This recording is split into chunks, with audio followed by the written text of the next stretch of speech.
야곱의 전능자, 야곱의 하나님에 대해서 생각해 보고 있습니다. 지금까지 야곱의 전능자의 모습 7가지를 생각해 보았어요. 그 첫 번째는 사랑의 하나님이셨고, 그 두 번째는 전능하신 하나님이셨으며, 그 세 번째는 진실하신 하나님이셨고, 그 네 번째는 공의의 하나님이셨어요. 그리고 그 다섯 번째는 양식을 주시는 하나님이셨고, 그 여섯 번째는 갇힌 자들에게 자유를 주시는 하나님, 그리고 바로 지난 시간에는 7번째로 보지 못하는 자들을 보게 해주시는 하나님에 대해서 생각해 보았습니다. 그런데 이것도 야곱의 전능자의 모습의 전부가 아니 또 있어요. 또 한 가지 모습은 어떤 모습입니까? 역시 시편 146편에 그 모습에 대해서 또 이야기해 주고 있어요. 우리 같이 한번 읽어봅니다. 시편 146편 8절 말씀 같이 읽겠습니다. 여호와께서 맹인들의 눈을 여시며 여호와께서 비굴한 자들을 일으키시며 여호와께서 의인들을 사랑하시며. 아멘. 지난 시간에 생각한 여호와께서 맹인들의 눈을 여신다라는 말씀에 이어서 또 어떤 하나님의 모습을 이야기합니까? 여호와께서 비굴한 자들을 일으키신다라고 말하고 있어요. 야곱의 전능자, 야곱의 하나님께서는 비굴한 자들을 일으켜 세워주세요. 성경에 언급된 수많은 사람 가운데 가장 비굴한 사람 한 사람을 꼽으라고 하면 또 누구를 꼽을 수 있을까요? 비굴하면 역시 야곱이. 야곱은 태어날 때부터 비굴했잖아요. 치사하게 형의 발뒤꿈치를 잡고 태어났어요.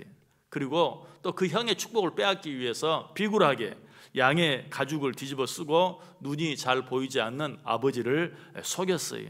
또 비굴한 방법으로 삼촌 나반에게 떼인 자기의 품삯을 받아내는 것도 보게 되죠.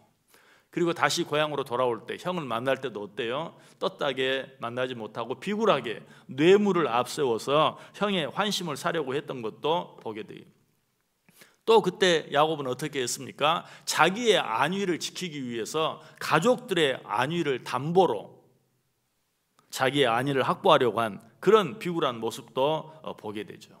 정말 야곱의 삶은 비굴로 시작해서 비굴로 끝이 나는 그야말로 비굴한 그런 삶이었어요. 그러나 하나님께서는 그런 야곱을 어떻게 해주셨어요? 그때마다 일으켜 세워주시고 또 일으켜 세워주셨어요. 여러분, 여기서 비굴한 자들을 일으키신다라는 말씀에 사용된 동사의 시제가 뭔 줄 아세요? 현재 완료형이. 이렇게 세워주신다는 말이 현재 완료형이라는 말은 또 무슨 말이냐면 한 번 넘어진 자를 일으켜 세워주시는 것으로 끝나는 것이 아니라 또 넘어지면 또 일으켜 세워주시고 또 넘어지면 또 일으켜 세워주시고 끝까지 그렇게 일으켜 세워주신다라는 뜻이, 이것이 야곱의 하나님의 모습입니다. 시편 145편에도 같은 고백이 나와요. 역시 우리 같이 읽어볼까요? 시편 145편 14절 말씀. 여호와께서는 모든 넘어지는 자들을 붙드시며 비굴한 자들을 일으키시는도다.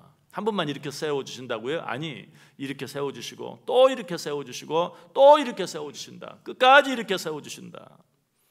자, 그런데 비굴한 자를 일으켜 세워주신다라고 했는데 여기서 비굴한 자는 어떤 자인가? 문자적인 의미를 생각해 보면 구부린 자, 구부러진 자를 말해요. 다시 말해서 혼자 힘으로는 절대 똑바로 설 수 없는 자, 아직 넘어지지는 않았지만 넘어지기 일보 직전에 있는 사람, 그런 뜻이. 또 다르게 설명하면 옆에서 붙잡아 주지 아니하면 반드시 넘어질 수밖에 없는 사람이라는 그런 뜻도 있어요. 그래서 여기서 비굴한 자라는 말은 육신적으로 연약해서 쓰러지기 일보 직전인 사람뿐만 아니라 정신적으로 연약해서 그 어떤 자존감, 그 어떤 자신감도 갖고 있지 못한 사람 뿐만 아니라 물질적으로 부족해서 헐벗고 굶주린 사람, 그리고 영적으로도 너무나 연약해서 아무런 믿음도 없고 소망도 남아있지 않은 그런 사람, 이런 사람이 오늘 본문이 말하는 비굴한 사람이. 그런데 야곱의 전능자, 야곱의 하나님께서는 바로 이런 자들을 당신의 능력의 손, 사랑의 손으로 일으켜 세워주시고 또 일으켜 세워주신다는 것이. 자, 이거 다시 한번 우리 말씀을 통해서 확인해 봅니다. 시편 116편 6절 말씀. 시편 116편 6절 말씀 제가 읽어드리겠습니다. 여호와께서는 순진한 자를 지키시나니 내가 어려울 때에 나를 구원하셨도다. 한 구절 더 읽습니다. 시편 116편 8절 말씀. 주께서 내 영혼을 사망에서, 내 눈을 눈물에서, 내 발을 넘어짐에서 건지셨나이다. 이것이 야곱의 전능자, 야곱의 하나님의 모습이. 이런 하나님의 모습을 가장 잘 보여주는 성경 구절 하나를 인용한다면 사무엘상 2장 8절 말씀을 들 수 있어요. 자, 이 말씀도 제가 읽어드릴게요. 가난한 자를 진토에서 일으키시며 빈궁한 자를 거름더미에서 올리사 귀족들과 함께 앉게 하시며 영광의 자리를 차지하게 하시는도다. 땅의 기둥들은 여호와의 것이라 여호와께서 세계를 그것들 위에 세우셨도다. 이것이 야곱의 전능자, 야곱의 하나님의 모습이 거름더미 같은 곳에서 일으켜 세워주시는 그런 하나님. 이처럼 하나님의 이렇게 세워주심을 받으면 어떻게 될까요? 우리 성경 한번 같이 읽어볼까요? 사무엘상 2장 9절 말씀. 아마 말씀이 뜨질 않는 것 같습니다. 사무엘상 2장 9절 말씀 제가 읽어드립니다. 그가 그의 거룩한 자들의 발을 지키실 것이요 악인들을 흑암 중에서 잠잠하게 하시리니 힘으로는 이길 사람이 없음이로다. 야곱의 하나님께서 전능자, 야곱의 전능자께서 우리를 이렇게 세워주시면 어떻게 된다고요? 힘으로는 아무도 그를 이기지 못하게 된다. 왜?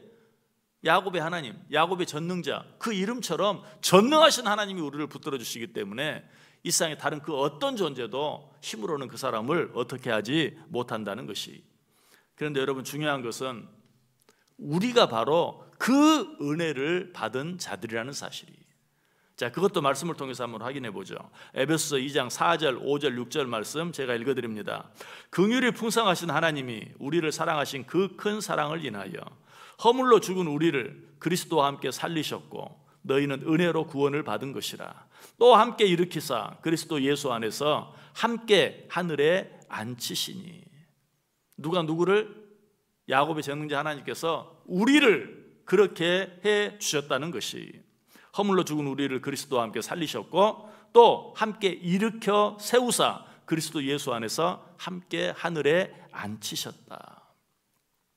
여러분, 이 말씀은 우리가 이 세상에 으앙하고 태어나는 그 순간부터 죽음을 통해 이 세상을 떠나는 순간까지 우리를 지켜주신다는 것이, 아니 내가 어머니의 배 안에 조성되기도 전부터 내가 이 세상을 떠나 내가 하나님의 영원한 품에 안기는 그 순간까지 나와 함께 해주시고 나를 지켜주시겠다는 것이.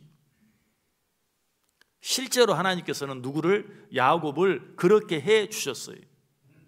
하나님께서 야곱을 택하셨잖아요. 시편 135편 4절에 보면 여호와께서 자기를 위하여 야곱 곧 이스라엘을 자기의 특별한 소유로 택하셨음이로다. 택하시기만 했어요? 아니, 그 뒤로 야곱은 정말 너무나 비굴한 삶을 살았지만 그럼에도 불구하고 하나님께서는 어때요? 그를 일으켜 세워주시고 또 일으켜 세워주셔서 끝까지 지켜주셨다. 이것이 야곱의 하나님이라고 그랬어요. 그 야곱의 하나님이 누구를? 우리도 동일하게 그렇게 지켜주신다. 야곱은 이 하나님의 은혜를 생각하며 뭐라고 고백한 줄 아세요? 창세기 32장 10절에 보면 나는 주께서 주의 종에게 베푸신 모든 은총과 모든 진실하심을 조금도 감당할 수 없사오나 내가 내 지팡이만 가지고 이 요단을 건넜더니 지금은 2때나 이루었나이다. 처음 야곱이 형의 고향을 떠나서 삼촌 라반이 있는 하란 땅으로 갈 때 어때요? 빈손으로 갔어요. 뭐 빈손은 말할 것도 없고 목숨 하나 지탱하기도 힘들고 어려운 상태로 갔어요. 그러나 그런 야곱을 하나님이 지키시고 또 지켜주시고 이렇게 세워주시고 또 이렇게 세워주셔서 다시 고향으로 돌아올 때는 어때요? 2때나 이루었다 라고 고백하고 있는 것을 보게 돼요. 이 야곱의 하나님께서 우리를 붙들어 주시고 이렇게 세워주시면 또 어떻게 되는 줄 아세요? 시편 37편 24절에 보면 그는 넘어지나 아주 엎드러지지 아니함은 여호와께서 그의 손으로 붙드심이로다. 전능하신 하나님이 그 손으로 나를 붙들어 주시면 우리는 때때로 넘어질 때도 있고 때때로 엎드러질 때도 있어요. 그러나 그 사람은 절대로 망하지 아니한다. 왜? 하나님께서, 야곱의 전능자 하나님께서 그 전능하신 손으로 우리를 붙들어 주시기 때문에. 여러분, 이 야곱의 전능자, 이 야곱의 하나님이 오늘 우리와도 함께 하시는 것을 믿으십니까? 이 사실 믿으세요. 이 사실 붙잡으세요. 이 하나님께서 우리를 붙잡아 주시면 우리는 절대로 망하지 아니 아무도 우리를 함부로 하지 못해. 이 하나님이 야곱의 하나님일 뿐만 아니라 바로 우리의 하나님인 것, 이 하루도 확실히 믿고 확실히 붙잡고 어떤 일 앞에서도 두려워하거나 염려하지 아니하고 또 그런 일 때문에 원망하고 불평하지 아니하고 오히려 야곱처럼 하나님 앞에 감사하고 찬송하며 살아갈 수 있는 저 여러분 꼭 될 수 있기를 주님의 이름으로 간절히 축원합니다.